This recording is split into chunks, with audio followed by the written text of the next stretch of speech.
راسكم باللي المغرب حتى المرتبه الثانيه عالميا، لا ماشي في الرياضه وماشي في السياحه ولا حتى الصحه والتعليم، تكلاسينا دوزيام عالميا كاكثر دوله من بعد الهند كتستخدم تشات جي بي تي. يا الهي دابا بيناتنا هذه التكنولوجيا واش كتنفعنا او غادي تسيطر علينا شي نهار؟ والسؤال اللي كيخلع، واش حنا اللي كنستعملوها ولا هي اللي كتستعملنا؟ مرحبا بكم في حلقه جديده من برنامج اصداء التاريخ، خليكم معايا نجاوبوا كاع على هذه الاسئله واكثر. بسم الله على بركه الله. شحال هذه كان الصوت المسموع عندنا هو الاعلام الرسمي، تلفازه، راديو والجرائد. غير ان في ال20 عام الاخرى عرف العالم واحد الثوره رقميه اللي اثرت علينا كاملين، السوشيال ميديا من جهه والوحش اللي هو الذكاء الاصطناعي من جهه اخرى. طريقه التواصل وطريقه الخدمه وحتى طريقه التفكير تبدلات عند المجتمع، وكي تعتبر المغرب من اكثر الدول الافريقيه والعربيه اللي كتستخدم السوشيال ميديا. راه اكثر من 27 مليون حساب نشيط في 2025، يعني تقريبا 70% من السكان.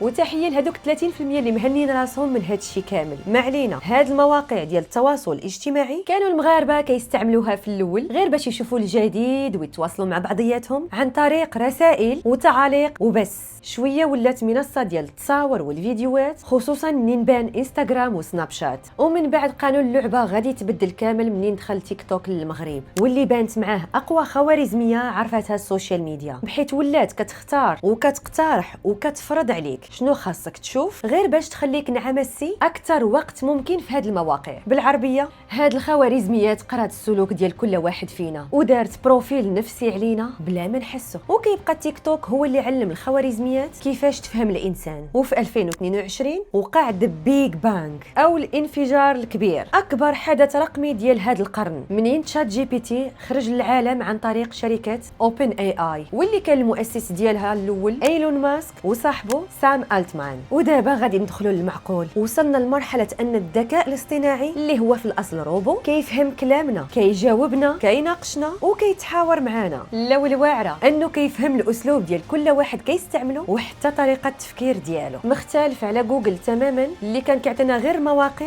وانت قلب راسك. هادشي كيخلع ياك، غير بلاتي ومازال الثقيل جاي. في 2018 ايلون ماسك استقال من مجلس إدارة الشركة بحجة أن هاد الروبوتات ولات بشبكات عصبية متطورة لدرجة كتخلع بزاف، حيث كيدربوا على المعلومات اللي كيجمعوها من كاع المستخدمين باش يستعملوها في النسخ الجديدة ديالهم. وماشي بعيد يوليو هما اللي حاكمين العالم شي نهار ويتحكموا فينا، وشكون عرف. دابا مرحبا بكم في الجانب المظلم لتشات جي بي تي وخوتو. أي نسخة ديال الذكاء الاصطناعي كتخرج إلا وكتلقى الباحثين كيديروا دراسات وإحصائيات. حتى اليومنا هذا لقاو تشات جي بي تي والنماذج الاخرى اللي كاينه بحال جيميني وديبسيك وغيرها مازالين كيعانيو من مشكله الكذوب والهلوسه. يعني بعض المرات كيعطيك معلومات غلط اولا ما كاينينش كاع، وبكل ثقه لو كيخرج فيك عينيه من الفوق، وإلا حصلتيه تيقول لك اسمح لي عندك الحق وهاك الجواب الصحيح. وماشي بعيد ان حتى الجواب الثاني اللي كيعطيك يقدر يكون غلط، والسبب ان الاي اي او الذكاء الاصطناعي ما عندوش وعي حقيقي بحال بنادم. وكاين مشكل اخر اكثر خطوره، الا وهو تسريب المعلومات والاسرار ديال المستخدمين، حيث 2023 كان خلل تقني في نظام تخزين البيانات في الذاكره وتسربت كاع المعلومات. ايوا ارى لك الفضائح، اش منك يا محادثات بالتواريخ ديالهم والارقام ديال لي كارت بونكير والسميات والايميلات. المهم نصيحه للناس اللي شادينهم من الصباح حتى الليل وواخدين راحتهم على الاخر، راه ماشي كلشي كيتقال. حنا ولينا في عصر الفوضى المعلوماتيه، وماشي انا اللي كنقول هادشي، قالها جيفري هينتون اللي كان نائب رئيس الهندسه في جوجل قسم الابحاث والذكاء الاصطناعي، واللي قدم الاستقاله ديالو حيت ما بقاش عاجبه الوضع وباش يقدر يخرج ويهضر بحريه. ايوا يا سيدنا، قال باللي هذا الذكاء الاصطناعي كاينين فيه بزاف ديال المعلومات غلط او ملعوب فيها، واللي كيعطيها لينا على انها حقيقه. وقال انه كاين احتمال من 10 حتى ل 20% ان هذا الاي اي غادي يقضي على البشريه،